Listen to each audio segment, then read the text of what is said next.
Assalamualaikum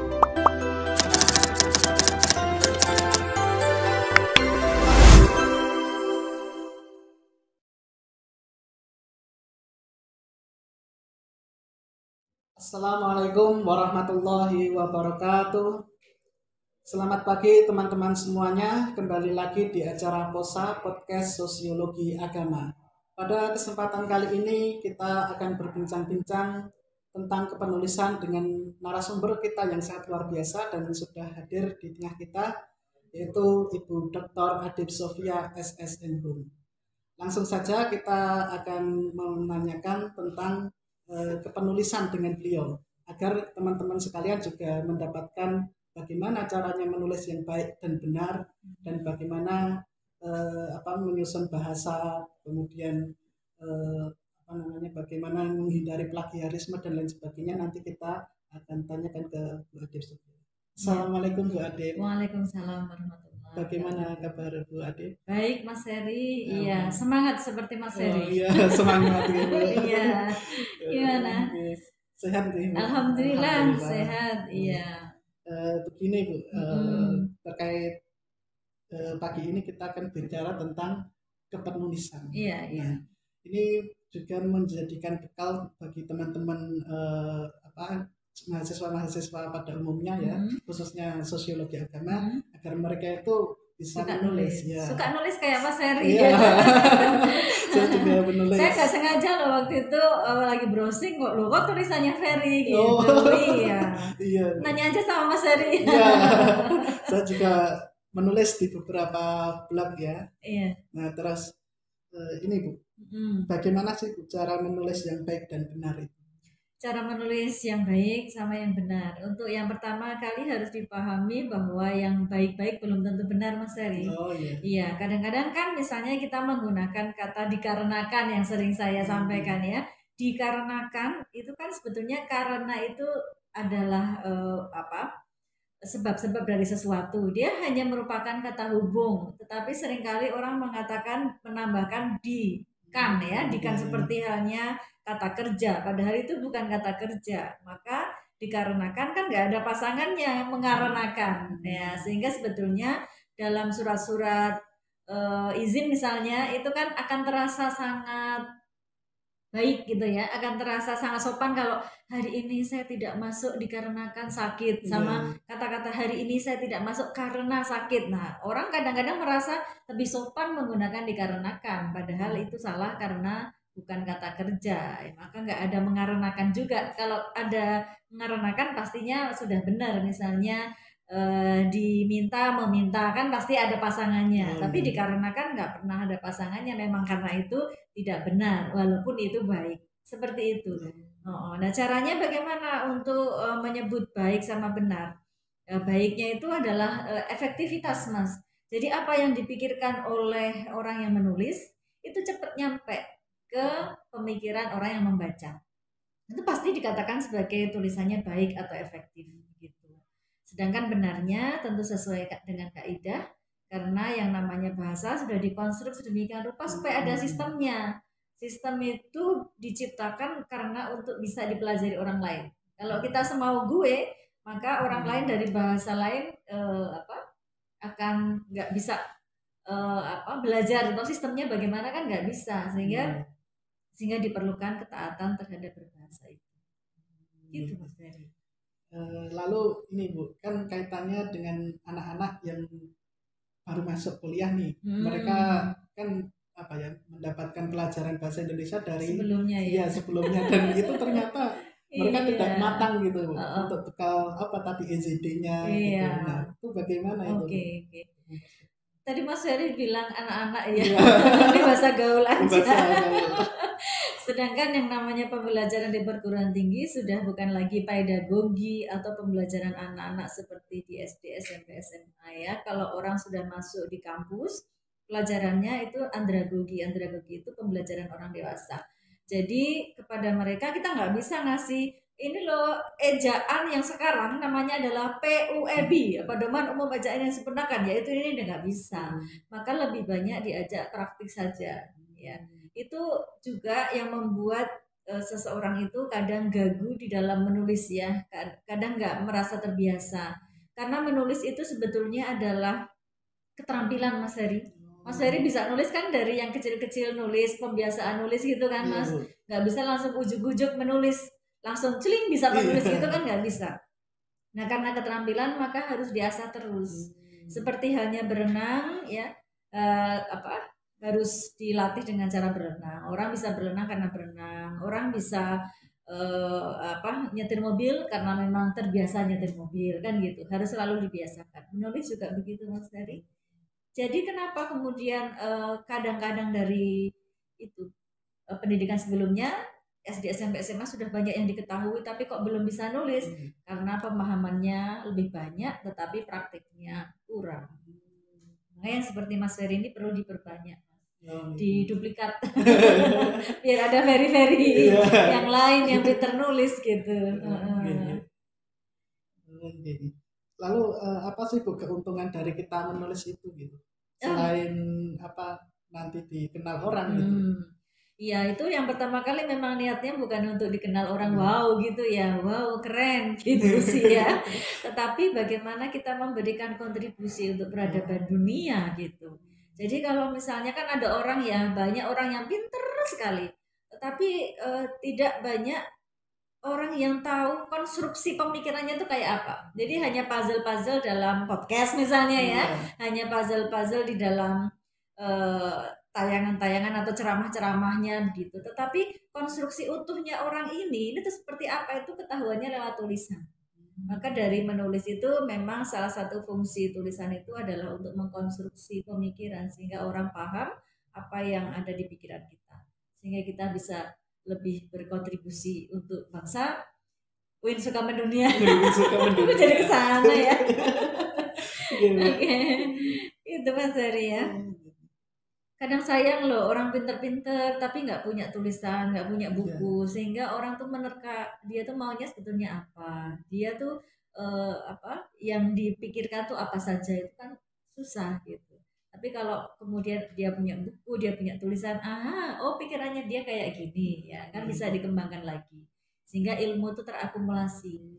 Jadi kalau ada tulisan baru ilmu terakumulasi, ada lagi baru terakumulasi. Jadi ilmu tuh berkembang, nggak mandek, nggak stuck di situ aja. Gitu.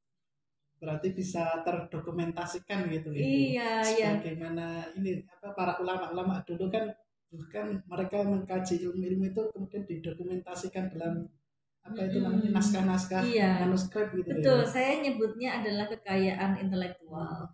Jadi yang namanya perkembangan intelektual itu seperti apa kita bisa tahu dari cara orang menulis. Kalau nggak punya tulisan orangnya meninggal udah selesai. Tapi kalau apa punya tulisan orangnya meninggal ya kita berpikirnya ini masih amal jariah satu. Yang kedua itu bisa terus diakumulasi ilmunya, dikembangkan terus sehingga itu peradaban menjadi bisa sesuai dengan zamannya terus.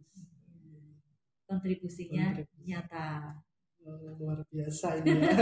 Iya, jadi teman-teman nih harus semangat menulis ya. Mencoba untuk menulis ya paling tidak memulainya terlebih dulu. Dari yang kecil-kecil dulu nggak apa-apa Mas Heri. Nanti lama-lama terbiasa. Lalu bagaimana sih Bu kalau caranya mendapatkan ide? Kadang ada ini teman-teman itu pada bingung gimana sih caranya nulis mendapatkan ide judul itu susah ya gitu. Itu bagaimana? Dapatkan ide atau judul susah ya. Nah kalau di lingkungan perguruan tinggi kita sudah membiasakan ya caranya itu matchingkan antara apa yang seharusnya terjadi dan apa yang ternyata terjadi gitu kan. Anda berpikir idealnya seperti apa, ternyata ini enggak ideal misalnya gitu ya. Kan memang membutuhkan perenungan, memang membutuhkan pembiasaan gitu. Tapi modalnya adalah apa yang seharusnya terjadi ya. Ternyata nggak terjadi, udah itu jadi bahan nulis. Itu yang membuat kita terasa ya.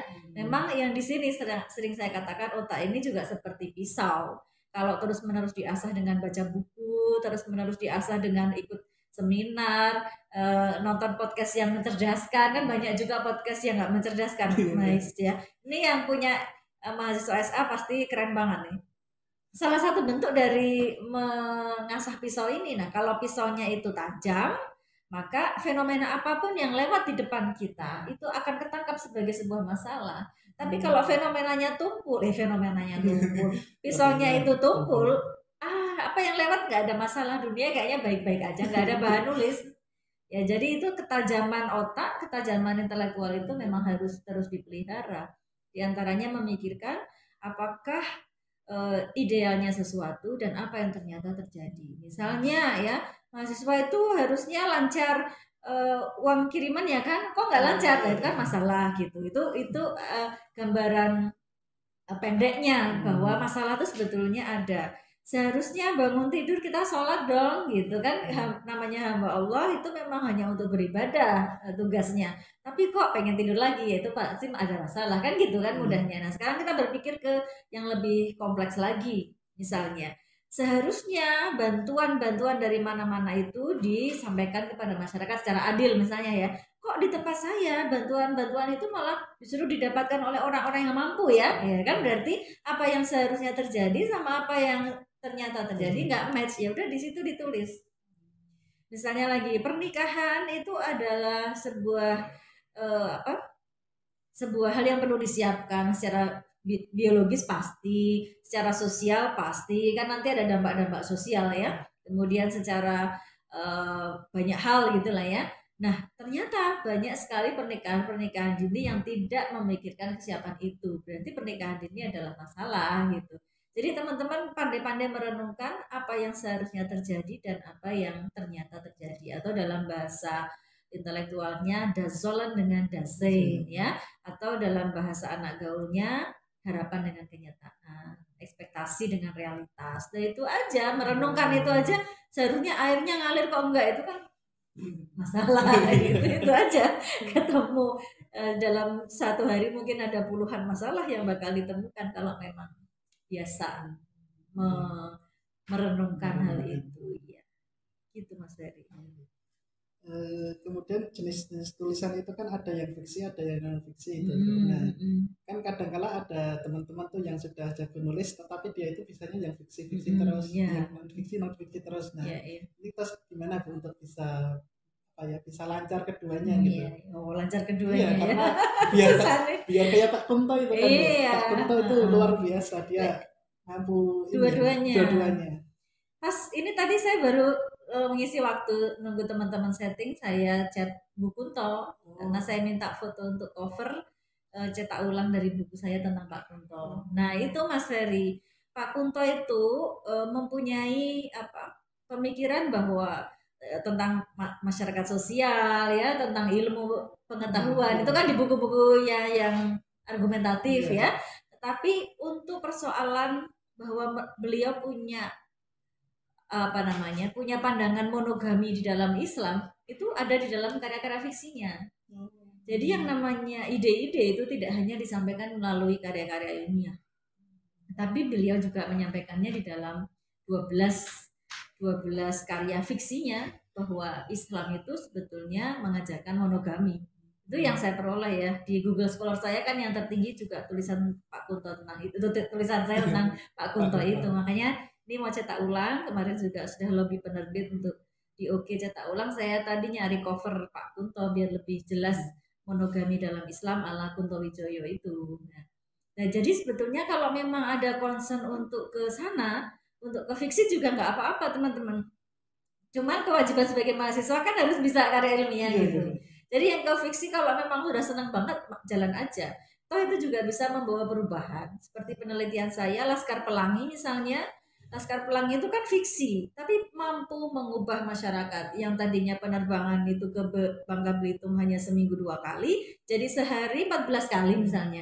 Itu kan suatu hal yang luar biasa dari efek fiksi.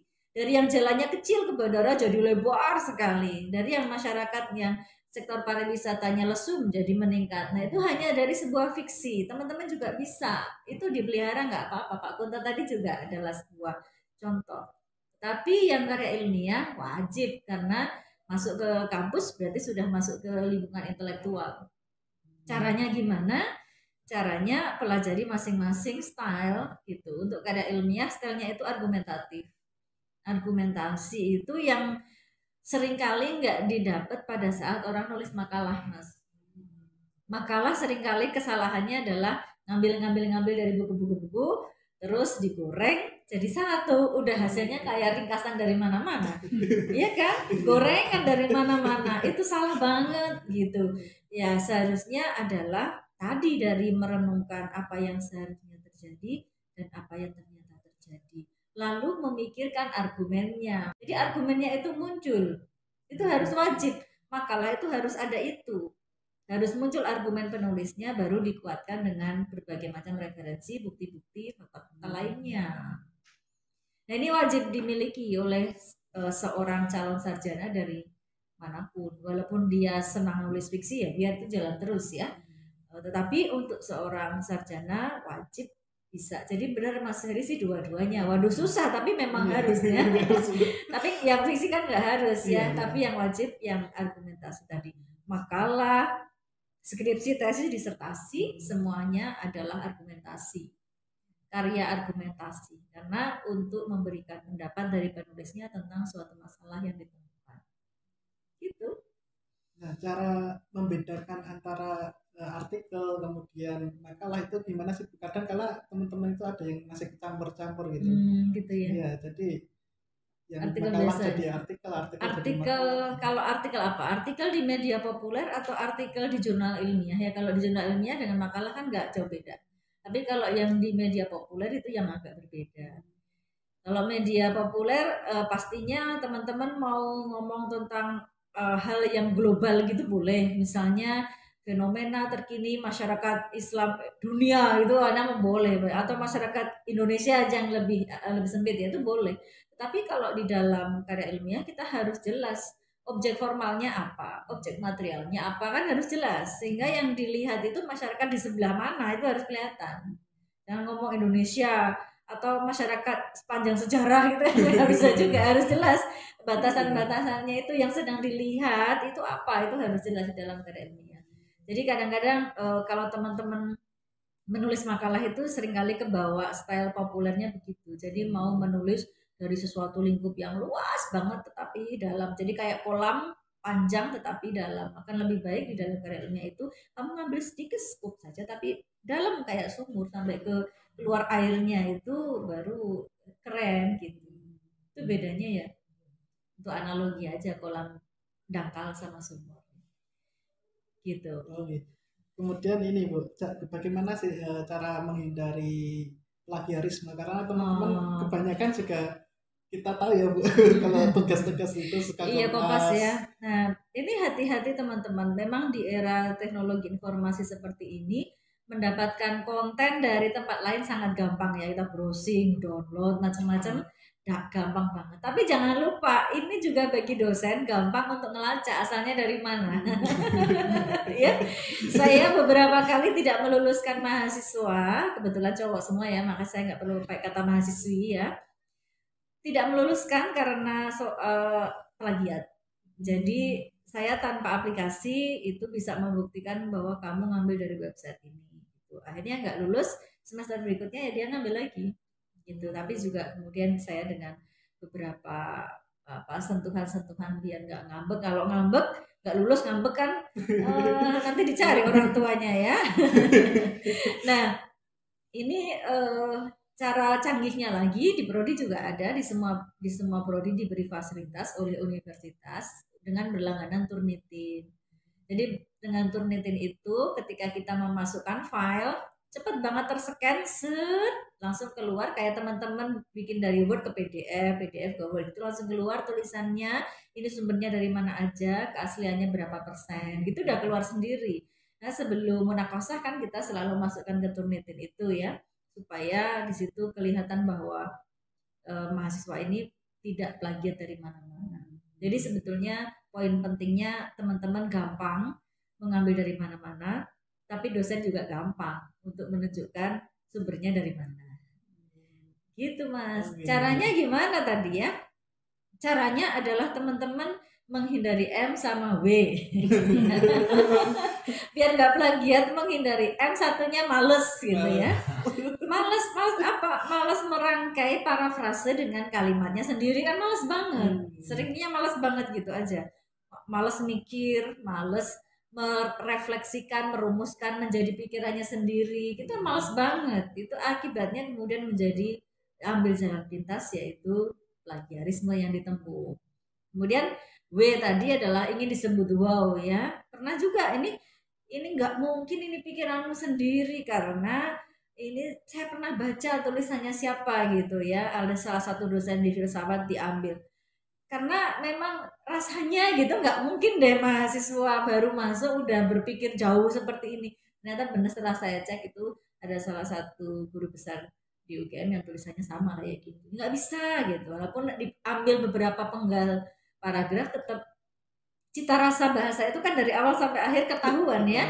Kalau dari awal kemudian agak-agak kacau kemana-mana pikirannya, tiba-tiba di tengah kok teratur banget ya ini ya itu, terus ini kok topiknya kok jadi lain, itu kan kita sebagai orang yang baca makalah jadi curiga gitu.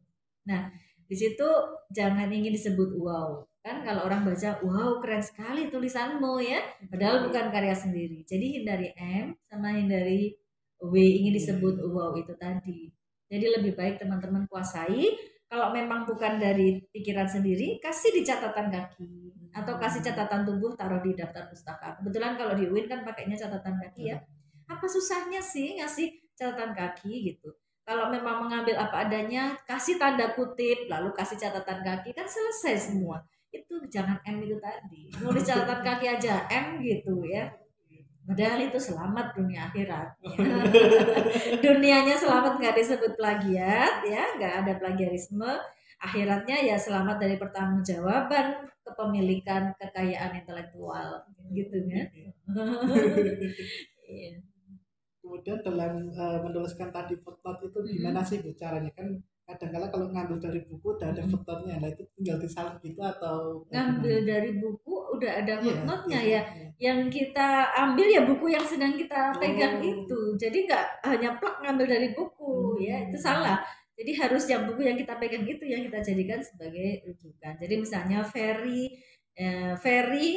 atau misalnya Ferry lalu dari siapa, kita harus jelas. Jadi yang kita pegang itulah yang kita jadikan sebagai catatan kaki, bukan dari yang catatan kakinya orang kita ambil gitu, bukan.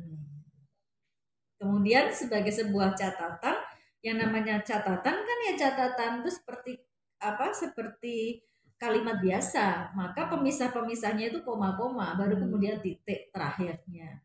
Sedangkan yang namanya daftar pustaka agak beda ya. Karena kalau daftar pustaka itu kan list. List itu kan biasanya kolom-kolom ya. Nah, penggantinya kolom-kolom itu adalah titik, titik, titik, dan titik. Sehingga pemisahnya di dalam daftar pustaka ya titik dan titik, titik.